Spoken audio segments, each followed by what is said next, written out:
My name is Santiago Mostyn. I'm an artist, and I work from Stockholm in Sweden. And I'll be presenting two suites of work, or two bodies of work, in the exhibition at Lunds konsthall. One of which is called the Warming Plateau,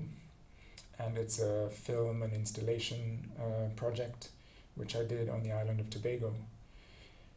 I grew up for most of my teenage years in Trinidad and Tobago, and the work sort of takes the island as let's say, a sentient being upon which many different historical layers have been placed through the colonial era, all the way up into the present time, and my own personal memory of being on the island.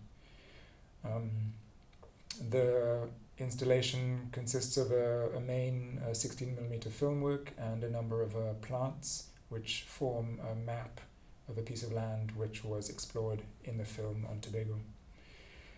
The other group of work that I'll be showing is actually newer and also still developing as we're speaking, and it's called Red Summer Edit, and there's a few different sections of this project which I'll be showing. The main section of it is what I call an altarpiece video work, which has a central image with two side images, almost like a triptych. And what the video is a kind of collage of images which show most specifically the black body within two different political spaces. One is the United States, and sort of the history of oppression of the African American through the 20th century and continuing to today. And the other section or point of reference is the black body within the African socialist, almost kind of post-non-aligned movement space. And it's been very interesting for me to work through these image sources, because these are two spaces where I myself have lived or have grown up in, and I suppose my work exists in the tension or intersection between these two types of societies, or ideas for what societies can potentially be. There are a number of different clips in Red Summer Edit. I don't necessarily think that it's important to know the specific reference for every single one. It's more sort of how one relates on a gut level to the images that you are seeing, and how that affects you as a viewer. But I can say that there is footage that comes from Trinidad, for example. There are clips from Juve, which is the traditional kind of like opening Monday morning before Mardi Gras and Carnival. And it's an important kind of like radical moment historically, Carnival itself, because those were the days when the slaves or the oppressed people would turn up and dance through the streets, and through code make fun of their oppressors or their masters by dressing up as them and caricaturing them. And this is an aspect of Carnival, at least in Trinidad, which continues to this day in the midst of all the more kind of like flowery and spectacular costumes. You do have a lot of this political content and a lot of content, and then a lot of this almost kind of like dangerous elemental bodies becoming devils and approaching the regular person on the street and then kind of putting them in their place. There are also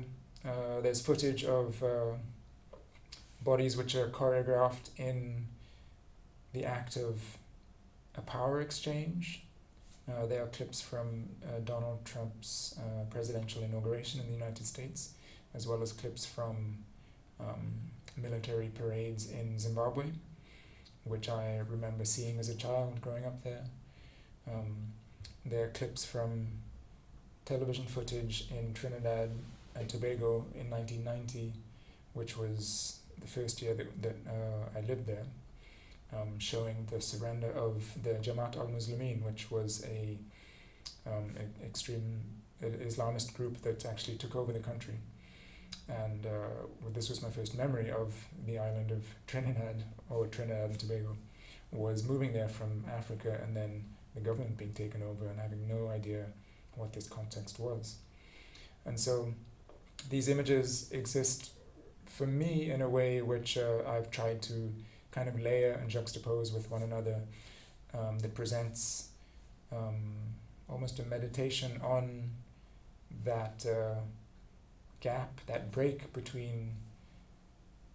the black body in the West and how it's been oppressed, specifically in the United States, and the body within the, at one point, utopian socialist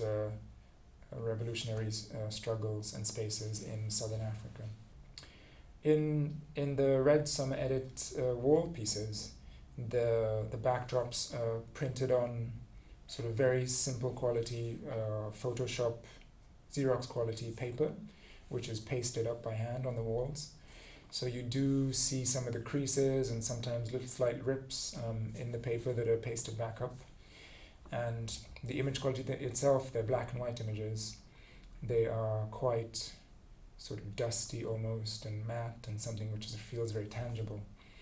And the photographs which hang on top of these backdrops are photographs that I've made with a medium format film camera, and they do, in their nature, have a certain kind of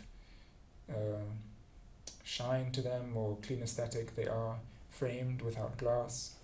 and that's one way that I thought to get into this kind of contrast or distance between historical and present day depictions or images of these bodies, is to have a gloss on one which maybe references the screen, or it's a kind of like image quality that we're used to, and have something which is not peeling off the walls but suggestive of that quality, and put those two right up against each other, so that your eyes, when you're watching, when you're looking and walking down the walls, you step back, you see the sort of large images, and then you see the small photographs that force you to come in close, kind of lean in, and then step back again. So you're moving as a viewer between, historical moments, basically. In the Warming Plateau film, what you see is a group of men who are basically cutting their way through the jungle and trying to find what comes into focus as a kind of piece of land, or they're trying to find something, trying to mark territory. And the territory that they are trying to look for is completely undeveloped, but it's actually a piece of land which has a personal relationship for me, and it is something that I have always been interested in doing as a gesture, this kind of drawing on a geographic scale, which is what a land survey is, because I always have been wanting to relate that to all of these many layers of colonial history of the island of Tobago. The idea of mapping in general, I think, contains an inherent, let's say, power dynamic, which needs examining. And in the case of Tobago, it speaks to the way that mapping and demarcation is sort of a foreign import, because in order to find out where one person's property is and the other person's property begins or ends, you need to bring all the property owners together and ask them, for example, whose mango tree is this, whose grandmother planted this batch of banana, and by sort of bringing up all these stories and colloquial memories, determining together where something begins and ends. So you have two systems which are in contrast with each other. One which is storytelling, one which is this very strict gesture I would say, colonial gesture of kind of carving out a piece of land. And so by putting myself into that position, I wanted to bring these stories out, out of this territory. I would say that one aspect that connects the two projects that I'm showing in this exhibition is that there is a lack of hierarchy between historical and present day moments. And I think it's something which I believe in quite strongly, that you can take one moment in time from the linear sort of normative timeline that we have gotten accustomed to, take another point in time and show them up against one another, and sort of by doing so form some new understanding of how we relate to our past and how we can exist within this very accelerated, media saturated present and future that we find ourselves in. The question of what is human, I guess, is definitely part of what I think about when I've been making these works. But what I do sort of consider the most is how the context, how the political or cultural space that a body or a family exists within kind of molds and forces that body to exist in a certain state of comfort or fear, or makes that body feel the need to kind of like react and release and spasm into different types of dance or acts of violence. The force of politics is so heavy on the individual, and it's a question of how one person can respond to this sort of overwhelming blunt force. And I think it may not be possible for an individual to sort of shift the entire system themselves, but what is possible is the ability to react, to emancipate oneself sort of physically or corporeally within a certain moment. And I think this is the potential of dance and of choreography, and the rage or anger that sort of triggers certain gestures, and when those gestures can be multiplied and when those gestures can spread, then I think there is potential for a kind of like overall shift in the ability of a mass of people to create social change.